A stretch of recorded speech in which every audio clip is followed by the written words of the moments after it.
So a few years ago, when we still lived up in the promised land known as Montana, Colorado's fine. I was walking home. I like to walk a lot, and I walk around my neighborhood. And I was walking around my neighborhood and walked down a street I hadn't walked on for a while, and came to a place in the boulevard where I had discovered that the person who lived there had erected this little structure. And I'm like, what on the world earth is that? And it was this kind of like box on a pole thing, and it had a little door on it. And that was the first time I ever encountered one of these things that are apparently very prolific now, called a little library, right? And so this is not the one, but it's one like this. And if you looked inside of the box on the pole, was a bunch of books. And what I noticed is there really weren't any instructions given, so apparently you were just supposed to know what to do with this thing. And there was no lock on the door. And so I thought to myself, as most of us maybe do when you first encounter something like this, which is, oh, that's going to work out well, right? Like, what's going to happen? Somebody's just going to come and take all your books. That's what I thought. And I walked on and I thought, this is foolish. This is one of the most foolish things I ever thought of. And then I started thinking about it more and a little bit later. And then I saw another one and thought about it more a little bit later. And I'm like, okay, so if somebody comes and takes all your books, what happens? They have a bunch of books, right? Like, is that a bad thing? Right? That's what I was like, hold on. That means they have books, and like, are they going to read them? Like, that's a good thing, right? And so I started to look it up and kind of figure out like what was going on here. And really the whole point is, the idea is, one, is there are a lot of books in the world. I don't know about you, but there's a lot of books in my house. There's a lot of books in the world, and wouldn't it be great to find a way to get them out from places where they are not being read to places where they could be read? And one of the ways that we can do that is we can put them as close to where the people are as possible. And of course, these are pretty popular to have near like schools and stuff like that. And you fill them with children's books and you put them near the school, and the kids come and takes books, because what could be better than kids having more books, right? They have enough screens. They don't need that, right? We don't need a little box of screens, but a little box of books actually makes sense. And this has really kind of become, I think, a big thing in general, just in society, recognizing the importance of things like books. If you've ever had the privilege, like I have, taking a preteen girl who's excited to read to the library, you will see how quickly an army of librarians descend upon you, pushing books on her, hoping that she will leave as many as possible. This was very different than my experience of the library growing up, where I always felt like I was being watched and under suspicion. Right? I don't know if you guys had that experience in the library. My librarian growing up was not a soft and fuzzy librarian like some of the ones that I've met today. And I always felt like it's one of those things you walk into a place and immediately feel like you're doing something wrong by just being there. Maybe that was just the Miles City Public Library in the 80s. Apologies if anybody I know was the librarian there. I doubt I do. But there's this idea, right? There's this idea that getting things in people's hands, getting kids in people's hands, getting kids excited about reading, getting them inspired, getting their creativity going and their imagination going, that all of this is a good thing, that we want to encourage this. And one of the ways that we encourage this is we make sure they have access as quickly and as easily as possible to the things that will help stimulate their creativity and help stimulate their thinking.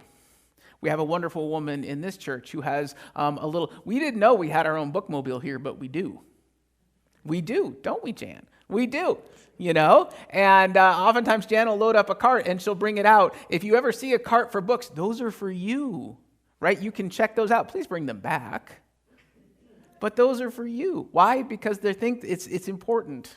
It's important to have access. It's important to know. It's important to have access to those things that help us grow, to help us be inspired, to help us be more God's children.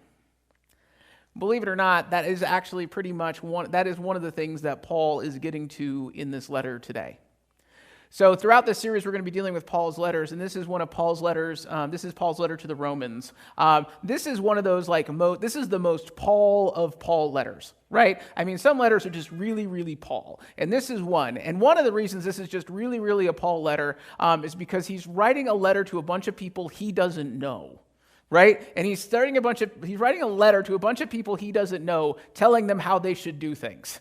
Right? Because he's just so Paul that he thinks that that's okay to do. And obviously we kept the letter, so obviously somebody found it valuable. But Paul is writing this letter to the Romans, and he's letting them know things that he thinks it's important for them to understand. And it's helpful for us today, one, because it's Paul's longest letters. It's one of his later letters. It's very well developed in terms of Paul's theology and his thinking. But he's also writing it into a context that I think is helpful for us now. So it's helpful to understand where Paul is writing to, as it usually is. So the Roman world, the Roman world where Paul is writing, where Rome is, what we kind of contemporarily would call today kind of like Italy, like that whole area, is really is the center of the Roman world, because that's where the name comes from. But it's also one of the most segmented parts of Roman society. One of the things that exists then is they exist within kind of like a class structure, and actually overlapping class structures in a way that we wouldn't really understand today living where we live now. But at that time, it was really important who you were, what family you were married into, and sort of what strata of society that you were born into, because that would determine a lot of things for you. It would return, and honestly, down to who you were eligible to marry. It would determine what kind of job you could have. It could determine whether you were able to vote or not vote. It determined all kinds of things about you that you had very little control over, because it was all determined by where you were born, who your parents was, and what segment of society you were a part of. So much of your story from the beginning was already written for you based on where it is or where it is you were not born. So Paul is writing into that group, and he's writing into them who have lived in this their entire lives, and most of them probably accept this is how it is. The other reality of the time was that if you wanted to do something, if you wanted to practice your faith, if you wanted to have a conversation or have some sort of communion with God, it was understood that you had to go to a certain time at a certain place to do it. Right? If you ever visited Rome, there are temples all over the place, and there were temples to all the different various gods. And if you wanted one thing, you would go to this one, and if you wanted another thing, you would go to this one.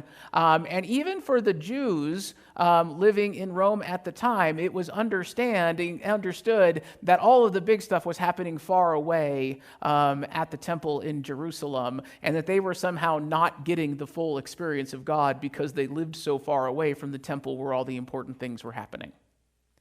So there's this understanding of, one, you're sort of born into your segment of society and you're not really able to escape it. And then there's also this other understanding that, okay, God is there, but that God is far away. So then Paul writes to them and says, because of this new person that we know and have come to understand, named Jesus, things are changing. And the thing that he wants them to know first and foremost that is changing is that God is not far away. Thus, those lines about it's not for us to bring Christ up from somewhere else or down from somewhere else, the idea that God is actually close to us, so close to us, it is like God is like the words in our very mouths. God is that close, and God will remain that close no matter how far away you go. So it does not matter if you are here far away from the temple. It doesn't matter what time of day it is. It doesn't matter where you are physically in the world. God is close to us. God is available to us as close as it is possible to be. God is as close as the words in our own mouths. And the other thing that he says a little bit here and he'll say other places, right at the end, he talks about this idea that there is no Greek or Jew. And Paul will expound upon this in his other letters. But what he's telling him is those boundaries that you are living in, those boxes that the world has put you in, aren't really there. That as far as God is concerned, we are all equal before God. We are equal in our ability to be loved and our ability to love. All of those other things, all those ways that you have made to separate yourself from each other, are not God's creation, but are ours. Those were made by people. That was a radical statement in that time. Because in that time, it was understood that there was a natural order to the world, and the natural order to the world was inscribed into the world by the gods, and the gods described that these people were to be the lowly ones, and these ones to be the important ones, that these were to be the ones that did all the work, and these are the ones that reaped all the rewards and got to make all the rules. Paul writes to them and says, because there is this person named Jesus, we have a different understanding now. And the different understanding is, you need to get out of your boxes. Oftentimes, it does not really matter what it is what it is actually about us. It doesn't matter where we were born. It doesn't matter who we were born to. It doesn't matter all those sorts of things. What matters is what we believe about it. If we believe that being born in a certain place or to a certain family or in a certain way or whatever limits us, then we will limit ourselves. Paul does not want them to limit themselves anymore. Paul wants them to see and recognize that they are more than they think they are. This is why, especially in the early church, two things were true. In the early church, the people who were most taken with it from the beginning were the ones who were sort of outside, the ones that were relegated to the lower classes, the ones that wanted to escape out of their boxes. And the other thing that's true about the early church is that those who were in the other side got really worried about this crazy thing that was happening that would eventually be known as Christianity. There's a reason that it was illegal for the first 300 years.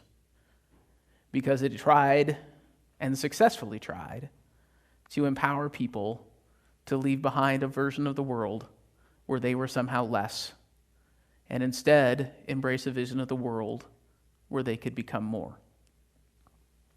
This is a lesson that we as people would have to learn over and over and over again. It's something we would continue to practice over and over and over again. One of the things, if we think about even just the founding of our own country and where it is that we come from, I think one of the things that we often miss in some of those founding documents is how radical some of the statements were. When Thomas Jefferson penned "We the People" as the opening to the Declaration of Independence, that alone, those three words by themselves, were a radical act. Because it was a letter written to a group and a society that said there is a king that is ordained by God, there is this thing over here, there's these people that are more important than other people, more powerful than other people, and that separation is not to be questioned. When Thomas Jefferson writes, "We the people," he is challenging that separation. And then when he continues on, "We the people who hold these truths to be self-evident, that all men are created equal," he's throwing it down in a way that has probably never been thrown down before. And he's saying we want to live in a different way. We have a different set of values, and that value does not include a special group and a non-special group. That value says everybody gets the same opportunity. Now, Thomas Jefferson would go on to say a lot of things. But one of the things he said that I really, I'm not going to say I enjoyed when I discovered this quote of Thomas Jefferson's, but let me just say I was challenged by this quote when I discovered this quote from Thomas Jefferson. So this is what he wrote early on in the revolutionary process. He says, "The clergy, by getting themselves established by law and engrafted into the machine of government, have been a very formidable engine against the civil and religious rights of men." Thanks, Tom.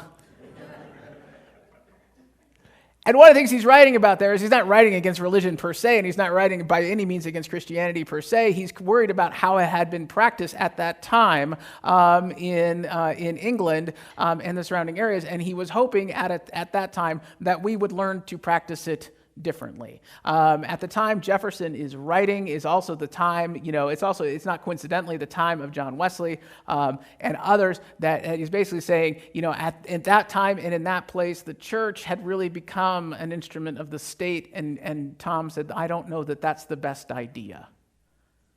I think maybe it needs to be different.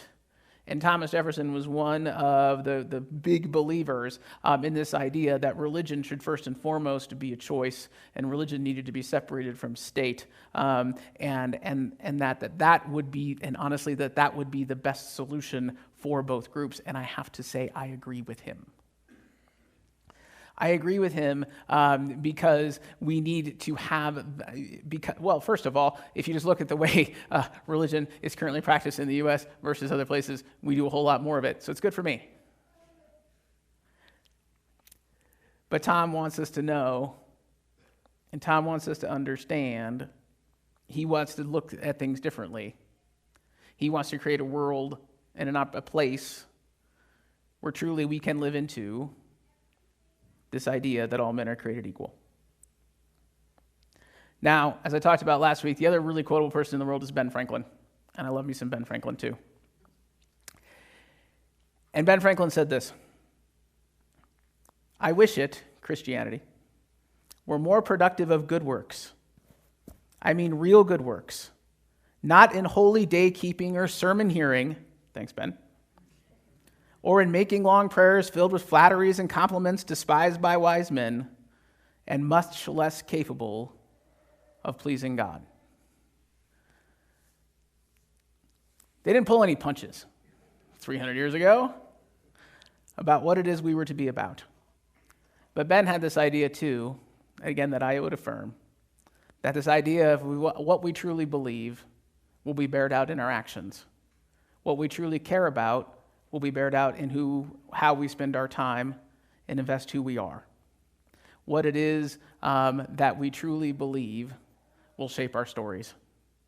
We can say, it is easy to say, Ben has a lot of other quotes about this that basically say it's easy to say what you believe, it is harder to live it. It is harder to put it into action, and it is harder to see it in our own stories. I think one of the challenges we have, and one of the challenges we face, and one of the challenges we must overcome is we need to ask ourselves what it is that we truly believe. Not what it is that we say we believe or think with our heads necessarily, but what it is, how is it that we spend our time? What part of our story are we investing in? What part of our story are we writing now and in the future? Because that is a truest measure of what it is that we believe than anything else.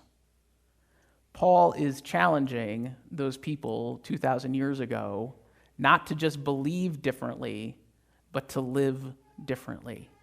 And those early Christians would. Those early Christians would start doing things that nobody else at the time would think to do. They would set a table where the rich and the poor ate together. They would set a place and a time where people from different stratas who belonged to different groups would come together and pray the same prayers together and read the same words together. They would break down those barriers that separated people from people, those barriers that existed not just in society, but in the temples and the centers of religion as well. They would break those down and say there's a new way to go about things, there is a new way to do things, where we all get to come and the grace has come to us. Because we no longer need to go to the far-off place to find the love and peace that we are looking for. God has brought it close to us. What we believe is important.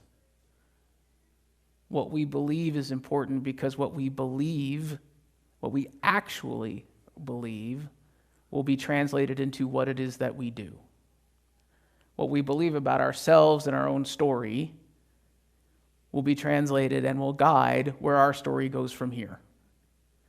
If we actually believe that God's at work in our lives and will work at the lives around us, if we actually believe that God is at work in our church and is as close as that person sitting next to us, then we will behave differently, we will look differently, we will seek differently. Because if we believe God is here and God is working, then what would we do other than figure out where God will be working next?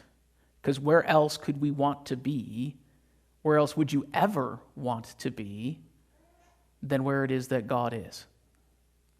So I'm often asked, I've asked before, like, does our church have a mission statement and a vision statement? I'm like, kinda, not really. What we have is actually, in my mind, something far more important. We have statements that talk about and help us understand what it is that we believe as a group. And one of the things that we believe as a group that we put on the ball back there is this idea that everybody is loved just as they are, and God is challenging all of us to become more. That's what Paul wants these folks to know. It's what God wants us to know today. We have been loved throughout our lives. God has been active in our story if we haven't seen it or not. And God is calling us to become more loving like he is loving to us. I wonder some days, if what we actually need are a bunch of little churches on poles. Haven't quite figured out how to make it work yet. But maybe what we need is a bunch of little churches that go out to where the people actually are, that brings the good news that we know closer to them, because we already know and believe that it's already there. We know and believe that that is already the reality, and that our job is to simply show it to people. If we do, and if we're willing to, and if we're willing to embrace those beliefs, those things that God, through Christ and through Paul, have put into our faith from the beginning, then maybe it is we can live a little differently too. Maybe it is we can break down the barriers that separate us from others. Maybe it is we can live a little more loving life and a little bit more in the image of the one who made us. And if we do that, and if we believe that is possible, literally God only knows how far our story can go. That, my friends, is a story worth exploring.